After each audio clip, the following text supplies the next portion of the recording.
big shows aside, from 1946, Mirelle regularly staged them in aid of charity at the New York Hotel on Anlaby Road, which you can read a blog post about on the House of Mirelle website.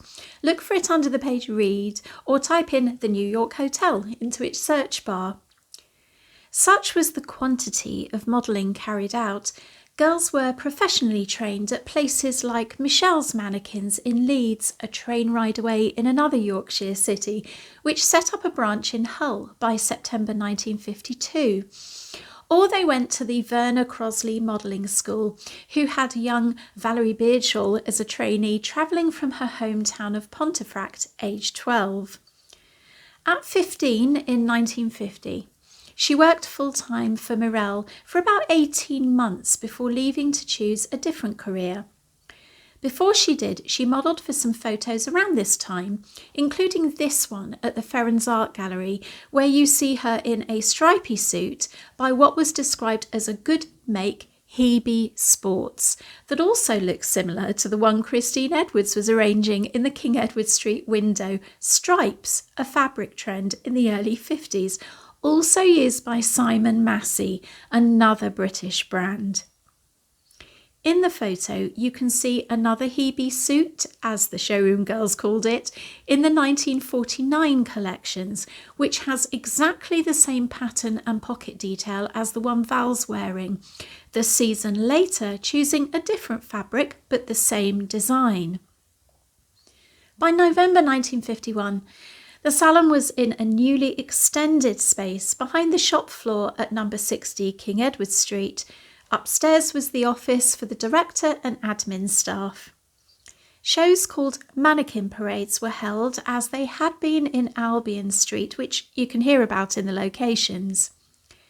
They arranged for extra special clients to see stock after hours, something they carried on doing throughout the time they were open, even in Carmichaels, where the girls dressed hurriedly but carefully behind the scenes, then walked for guests padding on carpets through the closed store. Famous models joined them on catwalks for public fashion shows. Seignon, the most well-known, a model for Christian Dior, whose real name was San Yin Nistrom, or Madame Seignon. From 1946, she mixed with mannequins and showroom girls like Big Val, Valerie Batte, and Little Val, Valerie Beardshall, who was employed specifically to model clothes, no selling. But other staff volunteered on the catwalks also, as well as being roped in, some better at it than others. Little Val recalling one person walking with her arms out stiffly, going in the wrong direction, a bit like doing a march or a robot. Have you tried to move like a fashion model? Did you find it easy? Let us know in the comments below. Such was the need for models and mannequins in the area. Mirelle set up a charm school, another word for a place where you trained in deportment, makeup, exercise and modelling, which was said to be in the building opposite the electricity showroom on Ferensway.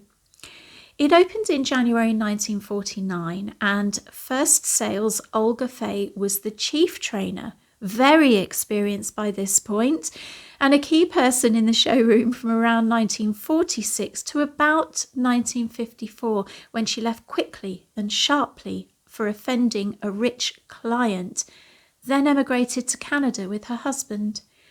We don't know when its charm school ended, but memories of it suggest that it was before 1952, and applicants were judged quite harshly as to their suitability to model. If you know where the charm school was opposite the electricity showroom, please do leave us a comment below. And if you want to find out more about the history of modelling, scoot over to House of Mirelle UK website and find the blog called Hull Fashion History, Modelling in Hull between the 1930s and 1950s and Modelling Today. Let us know if you enjoyed the trip down memory lane in the comments.